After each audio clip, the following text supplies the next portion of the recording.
Para quem acompanhou essa semana no Twitter, viu os filmes da destruição do Starlink. Tá caindo um pedaço em tudo quanto é lugar. Essas imagens foram capturadas por pessoas comuns que estavam com o celular a postos, pois agora estes Starlinks serão destruídos em toda a face do planeta.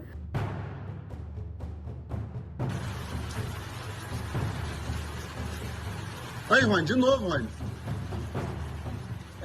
Agora, se você quer descobrir o que isso tem a ver com a gente e com a história da humanidade, senta aí que eu vou contar que a história é muito boa. Quem perdeu o primeiro capítulo, eu vou deixar aqui em cima e na descrição do vídeo para você acompanhar a fase 1, que é a chegada dos Anunnaki na Terra. Agora a gente vai conversar sobre as alianças. As alianças que um Deus fez com um homem. E a primeira delas que acontece é com Noé. Então vamos lá, recapitulando. Adão, ele era, na verdade, chamado Adapa, mas que a gente conhece hoje como Adão, o primeiro homem que foi criado, que se reproduz, que era muito inteligente, que tinha toda a possibilidade de viver muito tempo, mas seu pai, o Enki, o seu criador, o Enki, resolveu dar um jeitinho aí para que ele não vivesse tanto. O que acontece se Adão vivesse muitos anos? Ele, acima de 120 anos, a gente tem uma compreensão do mundo, das coisas, a gente consegue discernir melhor o bem e o mal. E abriria os olhos também para entender que Adão, naquele momento, ele estava sendo um escravo, criado, um rato de laboratório, criado para minerar. Só que Adão era muito inteligente. E aí, como ele não bebe da água da fonte da vida, ele morreu. Aí o Enki pega e faz uma manipulação genética para que não durasse tanto a raça humana. Então foi alterado os cromossomos 2 e 3 e aí a gente passou a viver menos. Essa não foi uma parte muito boa do Criador. Mas tudo bem, daqui a pouco a gente conserta isso aí. Agora vamos na história. Acontece que Adão tem sua descendência. E Enki, o Criador, adorava o tal do Noé. Como é que a gente sabe disso? Tudo isso está escrito nas tabuletas sumérias. Só estou contando aqui a história resumida para você. Mas tem muitos livros que falam sobre a tradução das placas sumérias. É tão importante as placas sumérias que todos os museus do mundo, os mais importantes, sempre tem uma área dedicada à Suméria, ao berço da civilização. E a história é bem legal também, porque assim, quem escreve o livro é que conta a história como é que ela quer que seja. Então, isso acontece há 30 mil anos atrás, os primeiros escritos, mas essa história toda tem em torno de 350 mil anos. Mas vamos lá. Então, Enki adorava o tal do Noé. E Enki, como engenheiro geneticista, passou seus conhecimentos para Noé. E acontece que naquela fase da Terra, a Terra iria sofrer um grande dilúvio. Então, o pai de Enki chama Enki e Enlil, o seu meio-irmão, para a nave. E fala assim, olha, é o seguinte, vocês criaram contra o Conselho Federativo Universal Galáctico, vocês criaram uma criatura com gene extraterrestre. Bom, tá criado. Mas como vem o dilúvio por aí, deixa morrer, porque não nos interessa ter isso, porque eles pensam demais. Aí o Enki resolve dar um jeitinho na história. O que o Enki faz? Ele prometeu que ele não iria avisar Noé do dilúvio, que ia ter uma devastação muito grande e tal. A Terra sofreu dilúvio? Ih, sofreu um monte de dilúvio. Mas tudo bem, aí isso aí é cíclico. Aí o Enki pega e fala assim, bom, eu não posso avisar diretamente Noé, mas eu posso falar com a parede, com a cabana, onde é que Noé está. Então, Enki vai do lado da cabana onde está Noé, uma casa, e chega e fala assim, começa a falar do lado de fora. Algumas tábuas sumérias diz que Noé não sabia que era o Enki do lado de fora, diz que ele ouviu uma voz. Se o Enki mudou a voz, se não mudou, aí já é diferente, mas que o Noé era um engenheiro geneticista e sabia muita coisa, isso sabia sim. Por que que nós vamos ver agora na história? Aí o Enki começa a falar na parede, e aí ele começa a se dizer assim, olha, eu estou avisando, parede, que vai haver um dilúvio, é melhor construir uma arca. É melhor, assim, fechar bem, põe piche. Só faltou dizer assim, põe silver tape, entendeu? Faz do jeito que for que depois eu conserto. Começa a fazer isso. E aí ele passa as informações dizendo, vai ter um grande fluxo de água, você precisa colocar dentro da arca, não é um macho e uma fêmea, é um óvulo, um espermatozoide das espécies, porque se ele sabia de genética, hoje é muito mais fácil a gente entender sobre isso. Se o Noé entendia de genética, ele falou assim, guarda, congela os óvulos, espermatozoides, porque mais tarde a gente recria tudo em proveta em laboratório. Aí Noé escuta tudo isso, pelas tabuletas ele, Deus falou comigo, aí a gente já não sabe, mas reza a lenda que o Enki fala e o Noé não sabe quem é. Aí ele fala, não, uma voz falou comigo, é para fazer a arca. Aí o Noé começa a pegar todo o código genético, né, de todos os habitantes. Por quê? Noé, ele era tão treinado, porque tem uma hora na Bíblia que fala o seguinte, nas escrituras. Então, só para recapitular aqui, o Antigo Testamento, ele é baseado nas antigas lendas da Suméria, já que os hebreus vão surgir exatamente onde os sumérios e os acadianos viveram. Então, é muito possível que os hebreus tenham escutado todas essas histórias que mais tarde, 5.000 anos, 50.000 anos depois, tenham escrito. Essas datas, elas não são precisas pelas tabuletas e depois, pela Torá, a gente não tem como saber. Mas a história é sempre a mesma. O nome de Noé nas tábuas sumérias chama-se Ziusudra. E Noé, o Noá, para os hebreus, os dois têm nomes diferentes, mas o mesmo significado. Espera um pouquinho que você já vai descobrir o significado desses dois nomes.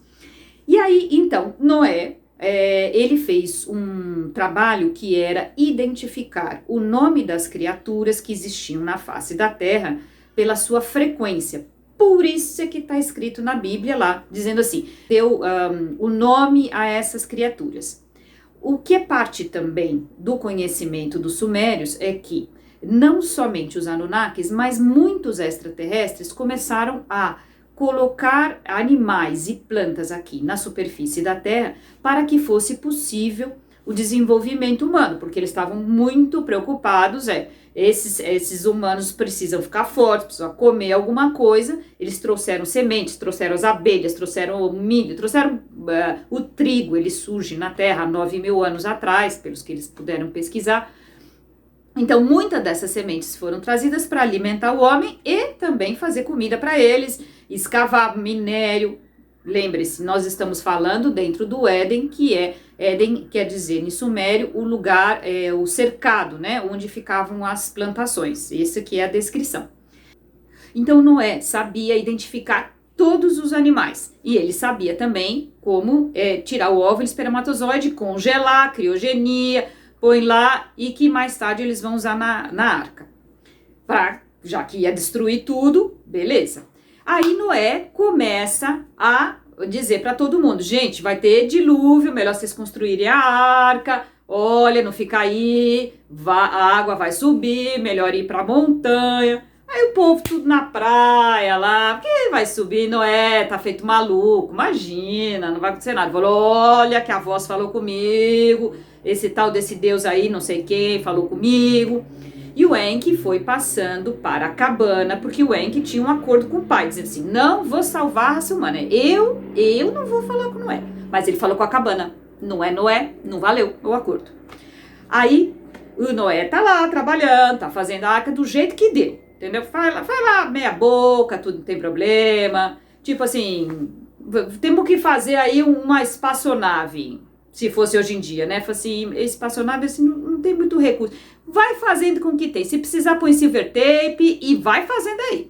Bem, Noé sabia da ordem de uma voz que falou com ele pela parede, tudo bem, vou fazer. Esse ato de Enki, de salvar a humanidade, de procurar preservar, de dar as dicas e tudo mais, fez despertar o Conselho Intergaláctico.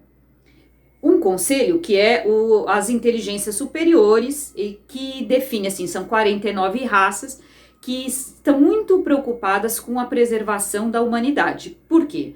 Porque a humanidade, quando foi criada na Terra e na posição que a Terra tem no tecido cósmico, conseguiu fazer com que o homem gerasse uma emoção, uma força, um segredo, a criação do universo.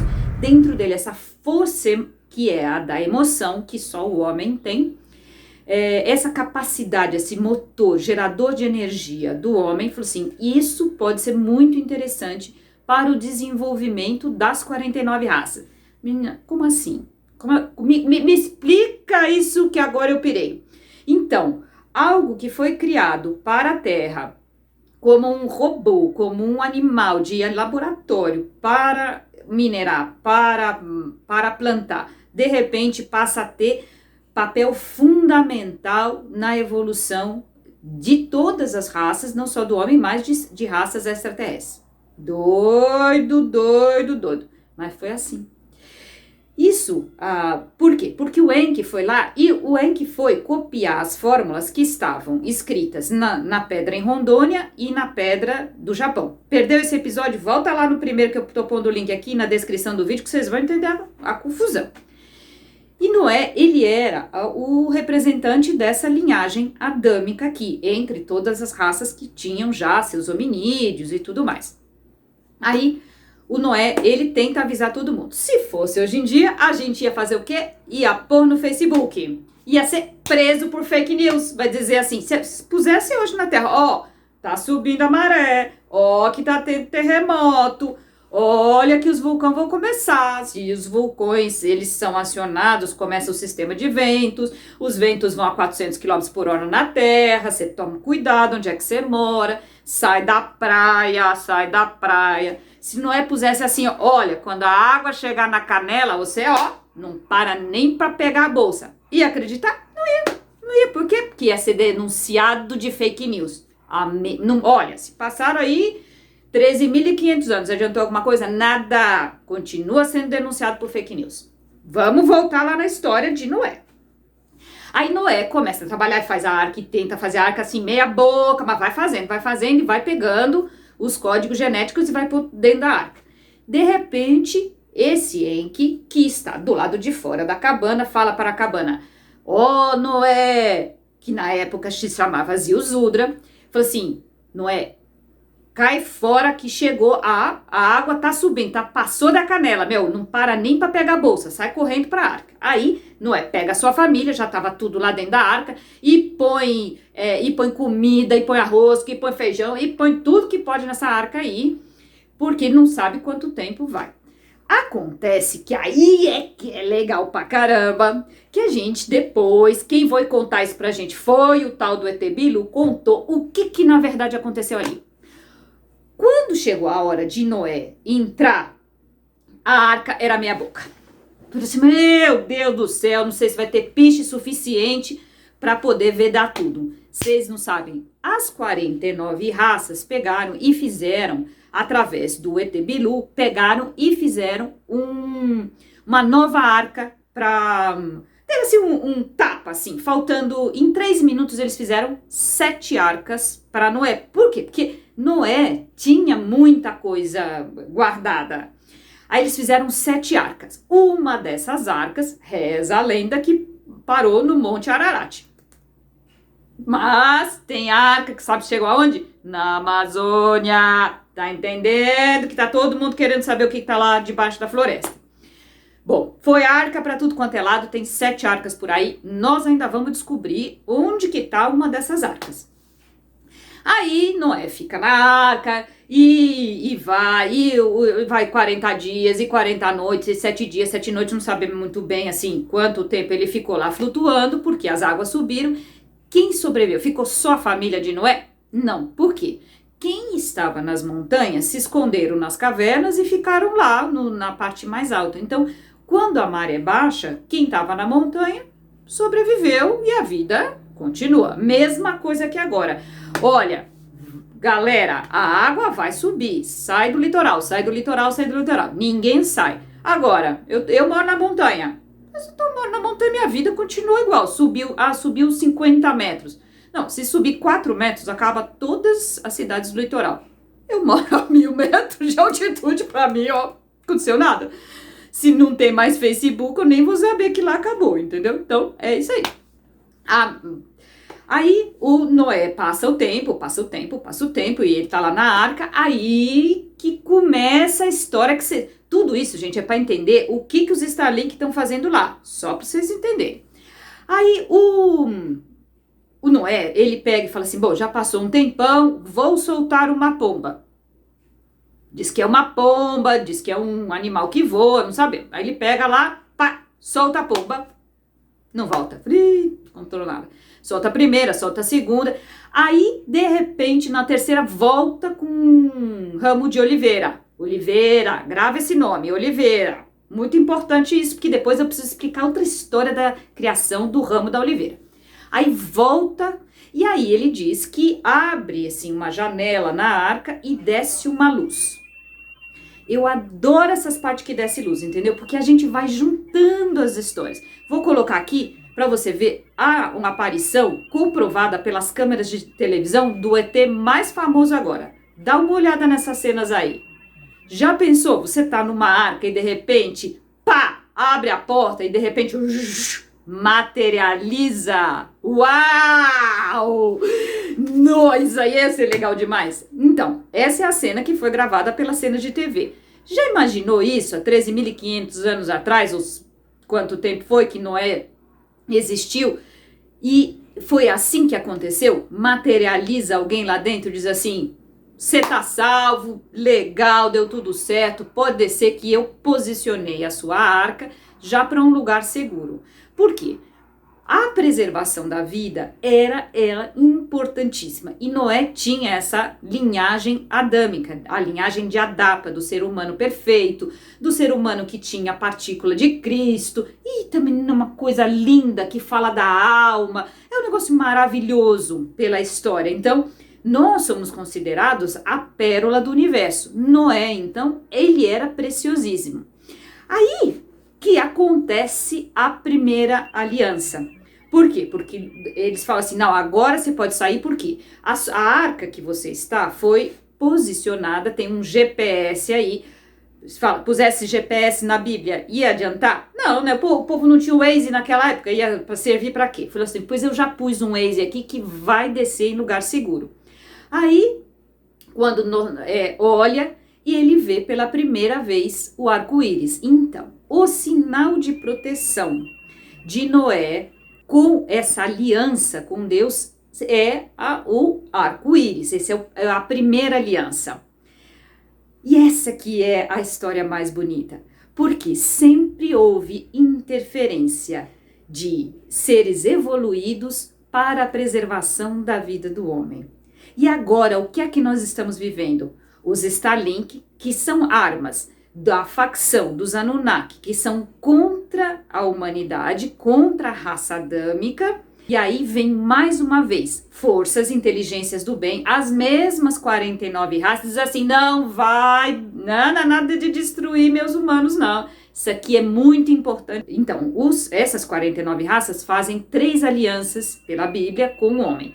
A primeira é a aliança simbolizada pelo arco-íris, a segunda é a aliança feita através de Moisés, e a terceira é uma aliança que eles dizem que é o fogo no coração, o ativar da chama interior. Essa aliança, eles dizem, essa é eterna, essa aliança de proteção para a humanidade. E assim, Noé, que é o patriarca, é um dos patriarcas, né, da raça adâmica, ele sobrevive, ele prolonga a sua vida, ele é convidado, então, mais uma vez, por Enki e por Anu, que descobre que no final, depois que passa o dilúvio todo, por quê? Porque esses Anunnakis, quando teve o dilúvio, eles ficaram na nave, assim, espera lá, né, acontecer na atmosfera aí. Quando as águas se assentarem, a gente volta. Aí eles desceram, pá, deram de cara com Noé, tranquilo, refazendo geneticamente todos os animais e tal, beleza. Falei assim, pô, como é que você sobreviveu? O Enki te falou, não, o Enki não me falou nada não, porque eu ouvi da cabana, uma voz lá da cabana. Mas como os Anunnaki perceberam que as 49 raças interferiram para que a existência humana não acabasse, ele falou assim, opa, não vou brincar com esses aqui não. Aí o Anu chama o Noé para a nave e aí ele vai dar a fonte da água da vida agora para Noé. Sabe o que significa a palavra Noé e Ziusudra? Da onde veio essa história original? As duas palavras têm o mesmo significado, aquele de longa vida. E o que nós estamos vivendo hoje? Nós temos uma facção dos Anunnaki que colocam armas magnéticas de pulso de quasar na atmosfera, tentando fazer um escudo protetor para que essas inteligências do bem não chegam e sendo destruídas. Tá caindo pedaço dessa bagaceira em tudo quanto é lugar. Ó, Magé filmou na Espanha, filmou e fica atento, pega seu celular quando for escurecer, 7 horas da noite, você fica prestando atenção que você vai ver que vai cair. E fica de olho, não vai aparecer no Jornal Nacional não, isso aí não vai aparecer não. Mas fica no Twitter, todo mundo fala, até eles censurarem, tá? As informações nós vamos conseguir pegar lá. Se não, você vai sempre no Centro Tecnológico Zigurates, eu vou colocar o link ali, que eles sempre publicam as informações que eles recebem do mundo todo. E é assim que a gente sabe que as inteligências do bem dessas 49 raças estão chegando na Terra e esses Starlinks vão ser destruídos sim. Quem contou isso pra gente? As 49 raças estão louca pra ver essa bagaça. Agora você pergunta aí, entra no site do Elon Musk e vê, diz assim, destruiu algum Starlink, o prejuízo foi tanto. Lá não tem isso não, quero ver alguém cobrar das 49 raças que virou tudo farinha. Não vai ter ninguém. Então, mais uma vez, as 49 raças estão interferindo para quê? Para que a humanidade continue na Terra. Se você quiser saber as outras vezes que os extraterrestres interferiram para que o homem preservasse a sua vida, não perca o próximo vídeo. Vou contar mais fofoca intergaláctica. Tudo isso que está escrito há milhares de anos nas tabuletas sumérias. Adoro a história, porque conta a verdade, ninguém acredita. Aproveita, se inscreve no canal, curte esse vídeo e compartilha antes que eles deletem a gente do ar. Censura tá fogo. Se você quiser garantir, manda um e-mail aqui pra mim, tá aqui embaixo na descrição desse vídeo. Eu coloco você no mailing e você sempre vai ficar bem informado. Nada como conhecer a informação. Quem tem informação tem poder.